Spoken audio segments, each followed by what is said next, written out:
Welcome everyone. We're continuing our reading about Thomas Jefferson. In a great book. Not dry like you would think, but actually quite interesting. Presents interesting information in a good way. We are on page 124. Let's keep digging in on this very analytical reading. Recalling the episode in his retirement at Monticello after he served as president, Jefferson wrote, "It was found that the public mind would not yet bear the proposition of emancipation and deportation, nor will it bear it even at this day. Jefferson took a bleak view, yet the day is not distant when it must bear and adopt it, or worse will follow." You see that? So he's like, you better free them slaves, man. Yet the day is not distant when it must bear and adopt it. It's very clear that he just was not for it. He wrote in retirement, reflecting on the General Assembly days, "Nothing is more certainly written in the book of fate than that these people are to be free, nor is it less certain that the two races equally free cannot live in the same government. Nature, habit, opinion have drawn indelible lines of distinction between them." Jefferson was never able to move public opinion on slavery. His powers failed him, and they failed America.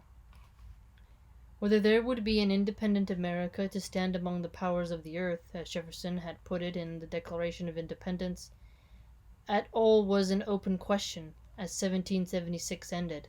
The year closed much as it had begun. I don't remember that line in the Declaration of Independence. It's a good refresher, right? In uncertainty and danger, the enemy, a correspondent told Jefferson from the American camp on the Delaware River, were like locusts. What? What? George Washington's army did what it could, but the military situation was dire. "No man ever had a greater choice of difficulties and less means of extricating himself than I have," Washington said at the end of the year. Yeah, man, George Washington was really just iron. The American enterprise seemed unlikely to survive the winter. When you think about how those people suffered and how arrogant somebody is if you don't respect that suffering, it's amazing seeing our new generations of people who cry when their favorite coffee shop isn't open, or their package doesn't arrive in 2 days from Amazon. They're super fragile and they're addicted to drugs and all these other weird things because they're super woke. I mean, they don't know. That's a whole different kind of fighting, a whole different kind of suffering. I mean, some people, they can't even stand to be cold when you go out from the shower and to put your towel on, right? But these people, man, they were fighting a king's army. Think about it. How's that for white fragility? They're not very fragile, they're very strong. Worries about destruction from British forces within were constant. Look at this. So, destruction from within. It's like what the communists are doing today.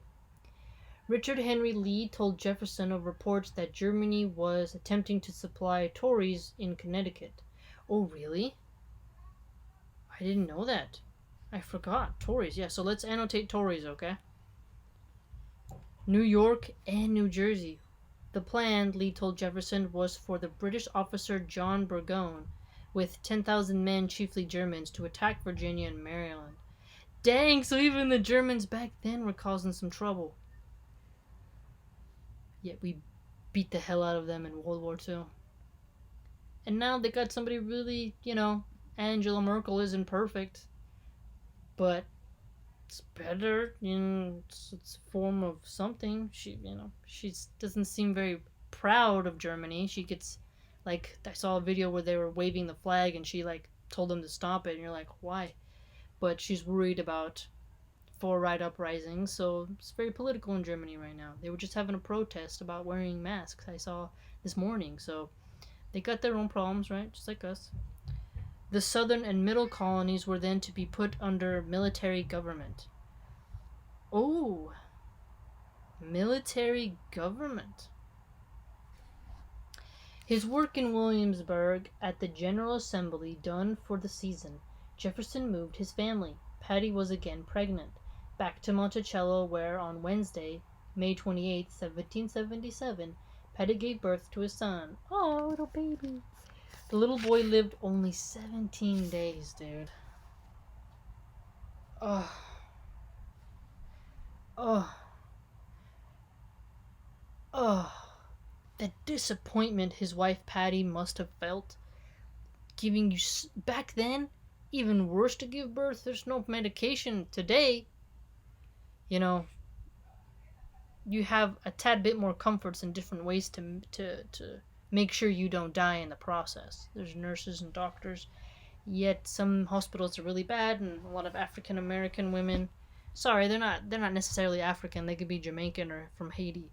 Black women die from a lot of complications more than whites and Asians, which is very sad.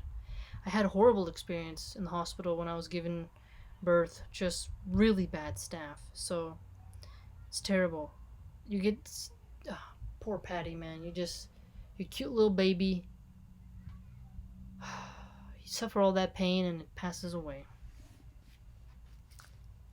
If the Jeffersons gave him a name, it does not survive. In their grief, they sought consolation in each other.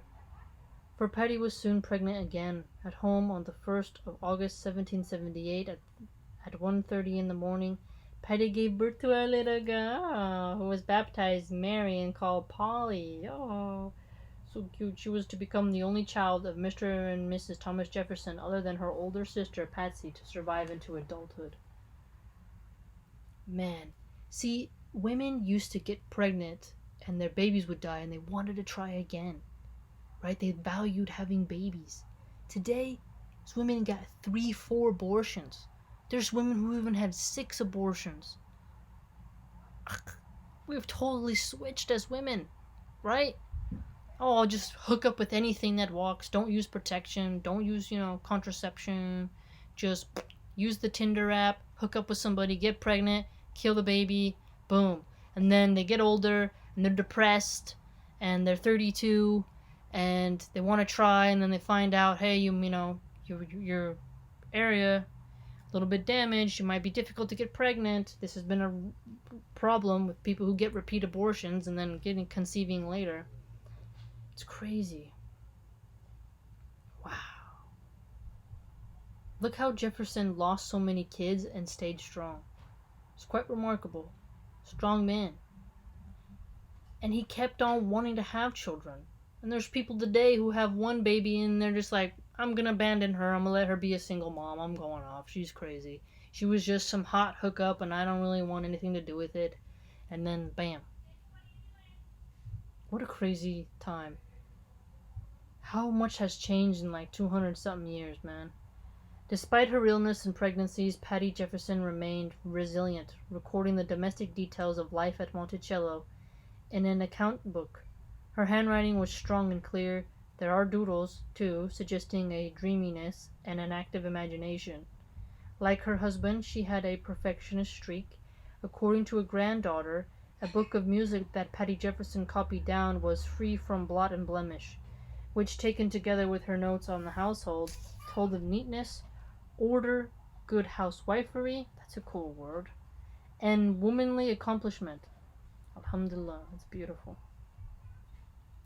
The description went on. She was not only an excellent housekeeper and a notable mistress of the family. They mean mistress in the classical sense, not like the side slut. Okay? But a graceful, ladylike, and accomplished woman. Graceful, not trashy twerking on cops and stuff. With considerable powers of conservation. So budgeting, considerable powers of conservation, keeping things intact, wanting to preserve them, not this use and throw away, fast culture that we kind of have now. Quite interesting. Some skill in music, all the habits of good society, and the art of welcoming her husband's friends to perfection. Hospitality. So she was very hospitable. I try to be hospitable. I don't really know how. don't know. I feel weird if people visit me for longer than an hour. I'm kind of then like, okay, you gotta go now. It's quite interesting. Patty engaged with the war effort, replying to a request from Martha Washington to sew clothes and supply the army. Oh, look at that! She got involved trying to help out. To make clothes. These women had to sew clothes, man. I mean, wow. Today, you can barely get a girl to make you a hot dog.